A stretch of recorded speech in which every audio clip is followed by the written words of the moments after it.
మన ప్రభువైన యేసుక్రీస్తు పరిశుద్ధ నామములో ఈ పాడ్కాస్ట్ ద్వారా వాక్యం ఉంటున్న ప్రతి వారికి నా హృదయపూర్వకమైనటువంటి వందనాలు. దేవుడి మిమ్మును దీవించునుగాక. 2వ దినవృత్తాంతముల గ్రంథం 15వ అధ్యాయము 2వ వచనం మధ్యలో మాట, మీరు ఆయన యొద్ద విచారణ చేసిన ఎడల ఆయన మీకు ప్రత్యక్షమగును, మీరు ఆయనను విసర్జించిన ఎడల ఆయన మిమ్మును విసర్జించును.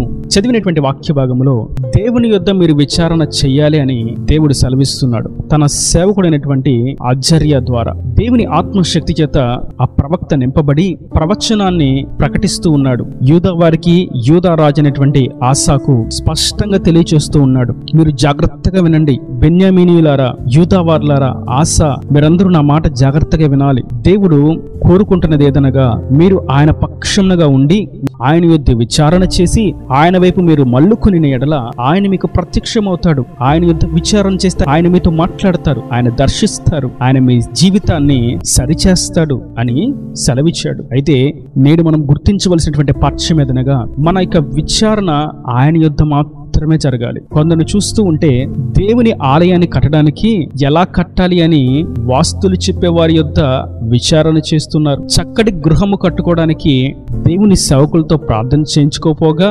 సృష్టిని పూజించేటువంటి వారిని తీసుకొచ్చి వారితో చేయవలసినటువంటి కార్యకలాపాలు జరిగిస్తూ ఉన్నారు. వివాహము చేయడానికి దేవుని సంబంధులు ఎవరు, వెలుగు సంబంధులు ఎవరు అని విచారించకపోగా వారి కులస్తులు ఎవరు, వారి మతస్థులు ఎవరు, వారితో సమతూగేవారు ఎవరు అని వారిని గూర్చి చీకటి క్రియలతో కూడిన వారే విచారిస్తూ ఉన్నారు. ఇలా మనం చూస్తూ ఉంటే మనుషుల యొక్క విచారణ లోక సంబంధముగాను అంధకారమయముగాను ఉన్నది. అయితే వాక్యం సెలవిస్తుంది, మీరు నా యొద్ద విచారణ చేయుడి. మనం ఆయన యొద్ద మాత్రమే విచారణ చేయాలి. మన బిడ్డలకు వివాహము చేయాలన్నా, మన బిడ్డలను చదివించాలన్నా, ఏ పని చేయాలి అన్నా, ఏ ఉద్యోగము చేయాలి అన్నా, ఎవరితో మాట్లాడాలన్నా, ఏ క్రియ తలపెట్టాలన్నా, ఏ కార్యమును గూర్చి పూనుకోవాలన్నా మన విచారణ ఆయన యొద్ద మాత్రమే ఉండాలి. ఇక్కడ మనం చూస్తాం ఈ 15వ అధ్యాయంలో ఆసా అనేటువంటి రాజు మంచి ఆత్మీయుడే, కానీ చివరకు తాను ఆశీర్వదించబడి తల హెచ్చించబడిన తర్వాత దేవుని ఆశ్రయించడం విడిచిపెట్టాడు.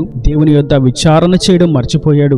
తనకు ఇప్పుడు వచ్చినటువంటి బలహీనతలను బట్టి, యుద్ధాలను బట్టి, చేయవలసినటువంటి పనులను బట్టి సిరియా రాజు అయినటువంటి బెన్హదదును హత్తుకున్నాడు. ప్రతిదీ అతనితో చెప్పి చేస్తున్నాడు. అతని మాట యొక్క ఆలోచన చొప్పున జరిగించాలని యోచన కలిగి ఉన్నాడు. అన్యజనులతో పొత్తు పెట్టుకుంటున్నాడు. అన్యజనులతో కలిసి కార్యాలు తలపెడుతూ ఉన్నాడు. దేవుని యొక్క చిత్తం ఏంటో, ఉద్దేశం ఏమిటో గ్రహించలేని వాడుగా ఉన్నాడు. సేవకుని యొక్క సహవాసాన్ని విడిచిపెట్టాడు. ఆత్మీయుల సహవాసాన్ని విడిచిపెట్టాడు. తన సొంత ఆలోచనలతో ఎవరు నాకు చెప్పే అంత గొప్పవారు కాదు, ఇక నేను పెద్దవాడిని అయిపోయాను, నేను రాజును, నాకు ఎంతో అనుభవం ఉంది, నాకెంతో జ్ఞానం ఉన్నది అని తన సొంత ఆలోచనలతో దేవుని యొద్ద విచారణ చేయడం అనేటువంటి ఆత్మీయ లక్షణాన్ని, గుణాన్ని విడిచిపెట్టాడు. ఇప్పుడు ప్రవక్త అయినటువంటి హనానీతో దేవుడు సెలవిస్తున్నాడు, ఆసాతో చెప్పు, అతడు నా యొద్ద విచారణ చేయక మనుషులను నమ్ముకొని ఉన్నాడు కనుక అతనికి ఇక యుద్ధాలే జరుగుతాయి, అతనికి నెమ్మది ఉండదు, అతన్ని శత్రులు తరుముతూనే ఉంటారు అని తెలియచేశాడు. మరియు ఆసాకు ఒక జబ్బు వచ్చింది. దానిని బట్టి ఎంతో బాధపడుతూ ఉన్నాడు. ఈ విషయాన్ని మనం చూస్తాం 2వ దినవృత్తాంతముల గ్రంథం 15వ అధ్యాయము 12వ వచనం.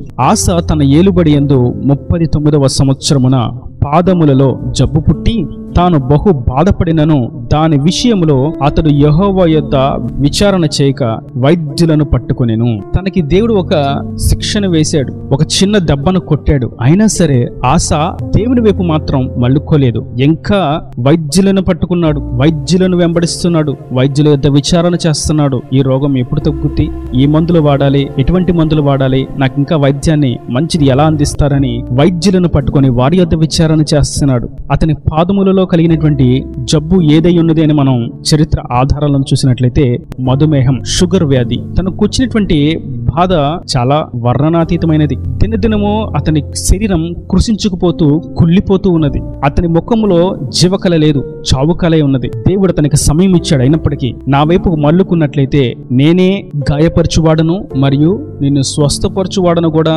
నేనే, కానీ నీవు నా వైపు మళ్ళుకోలేదు అని ప్రభు అతనికి సమయం ఇచ్చినప్పటికీ తను మాత్రము దేవుని వైపు తిరిగినవాడు కాదు. ఈ వాక్యం వింటున్నటువంటి నా ప్రియ సహోదరులారా, మనం వెళ్తున్నటువంటి యొక్క ఆత్మీయ యాత్రలో, మనము నడుస్తున్నటువంటి జీవన గమనంలో అనేక మంది మనకు తటస్థిస్తూ ఉంటారు తప్పు త్రోవలో నడిపించడానికి. అయితే మనం వెళ్తున్నటువంటి మార్గం సరైనదా కాదా అని దేవుని యొద్ద మాత్రమే మనం విచారణ చేయాలి. సత్య సేవకుల యొక్క సహవాసాన్ని కలిగి ఉండాలి. ఆత్మ సంబంధమైనటువంటి సత్తువ కలిగినటువంటి సంఘంలో మనము చేరి ఉండాలి. మన కొరకు ప్రార్థించేవారు, మన కొరకు చేతులెత్తేవారు, మన క్షేమము కొరకు మొర్ర పెట్టేవారు మనకు కావాలి.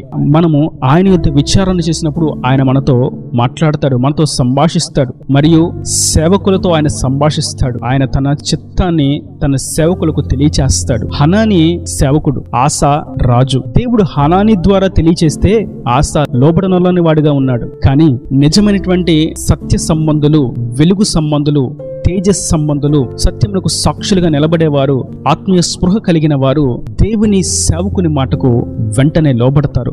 అప్పుడు వారి జీవితం ఆశీర్వాదకరంగా, దీవెనకరంగా మార్చబడుతుంది. వారికి ఉన్నటువంటి సమస్యలు, ఇక్కట్లు, ఇబ్బందుల నుండి వారు విడుదల పొందుకున్నటకు అది సరైనటువంటి మార్గము. మనము దేవుని యొక్క విచారణ చేయాలి. మన కొరకు విచారణ చేసేటువంటి సేవకులను మనం కలిగి ఉండాలి. ఇంకా మనం చూస్తాం, సౌలు రాజు ఇజ్రాయేలును 40 సంవత్సరాలు ఏకాధిపాలన చేసినటువంటి మొట్టమొదటి రాజు సౌలు. అతడు చివరి దశను మనం గమనించినట్లయితే ప్రారంభంలో బానే ఉన్నాడు, గాని తన యొక్క జీవితం ముగించబడిపోతుంది అన్న సమయంలో తాను దేవుని యొద్ద విచారించాడు. కానీ దేవుడు అతనికి సమాధానం ఇవ్వలేదు. దానిని గూర్చి సేవకుని యొద్ద విచారించలేదు, దేవుని దగ్గర గోజాడలేదు. ప్రభువా, నువ్వు నాకెందుకు సమాధానం ఇవ్వట్లేదు, నాతో ఎందుకు మాట్లాడట్లేదు, నీ దగ్గర నేను విచారణ చేస్తున్నాను అని అడగలేకపోయాడు. దేవుని యొద్ద నేను విచారణ చేసినా నాకు ఆయన సమాధానం ఇవ్వట్లేదు, కనుక నేను కర్ణ పిశాచములు చేయువారి యొద్దకు వెళ్ళి విచారణ చేస్తాను, చీకటి క్రియలు చేసేవారి యొద్దకు వెళ్ళి విచారణ చేస్తాను, మాంత్రికుల దగ్గరికి వెళ్ళి విచారణ చేస్తాను, సోదిగాండ్ర దగ్గరికి వెళ్ళి విచారణ చేస్తాను, గొప్ప రాజుల దగ్గరికి వెళ్ళి విచారణ చేస్తాను, పోలీస్ స్టేషన్లోకి వెళ్ళి విచారణ చేస్తాను, న్యాయాధిపతుల దగ్గరికి వెళ్ళి విచారణ చేస్తాను, నా బలాన్ని మొత్తాన్ని తీసుకొచ్చి విచారణ చేస్తానని చీకటి సంబంధమైన మార్గాన్ని ఎన్నుకున్నాడు. ఈ విషయాన్ని మనం చూస్తాం మొదటి దినవృత్తాంతముల గ్రంథం 10వ అధ్యాయము 13వ వచనం. ఈ ప్రకారము యెహోవా ఆజ్ఞ గైకొనక ఆయన దృష్టి ఎదుట ద్రోహము చేసినందుకును యెహోవా యొద్ద విచారణ చేయక కర్ణ పిశాచముల యొద్ద విచారణ చేయు దానిని వెదికినందుకును సౌలు హతమాయెను. ఇక్కడ మనం చూస్తాం, సౌలు ఆ చీకటి క్రియలు చేసే వారి యొద్ద విచారణ చేయట చేత తన జీవితం అర్ధాంతరంగా ముగించబడింది. దేవుని యొద్ద విచారణ చేసినప్పుడు యుద్ధంలో జయించుస్తూ ఉన్నాడు. తాను దేవునికి అవిధేయుడిగా మార్చబడి ప్రార్థన చేస్తే దేవుడు ఎందుకు ఆలకిస్తాడు? ఆలకించలేదు. సౌలు అదే స్థితిలో ఉన్నాడు. తాను చేసినటువంటి పాపమును గురించి పశ్చాత్తాపడక, విలపించక, మారు మనసు పొందక, ఆయన వైపు మళ్ళుకోక ఏ స్థితిలో ఉన్నాడో అదే స్థితిలో యథావిధిగా సాగిపోతూ ఉన్నాడు. ప్రార్థన చేస్తే అయినా నా దేవుడు నాతో మాట్లాడతాడులే అనుకున్నాడు, కానీ దేవుడు మాట్లాడలేదు. తాను ఎంత విచారణ చేసినా దేవుడు సమాధానం చెప్పలేదు. ఇక దేవుణ్ణి విడిచిపెట్టి కర్ణ పిశాచములు చేయువాని యొద్దకు వెళ్ళి ఆ స్త్రీ యొద్ద తలవంచి నా కొరకు విచారించు అని అపవాది తంత్రాల యొద్ద తలవంచాడు. దేవుడు దాన్ని ఎంతో అసహ్యించుకున్నాడు. తన జీవితాన్ని అక్కడతో ముగించి వేశాడు. ఆసాను, సౌలును మనం చూసినప్పుడు వారు దేవుని యొద్ద విచారించకపోవట చేతనే వారి జీవితం అర్ధాంతరంగా ముగించబడింది.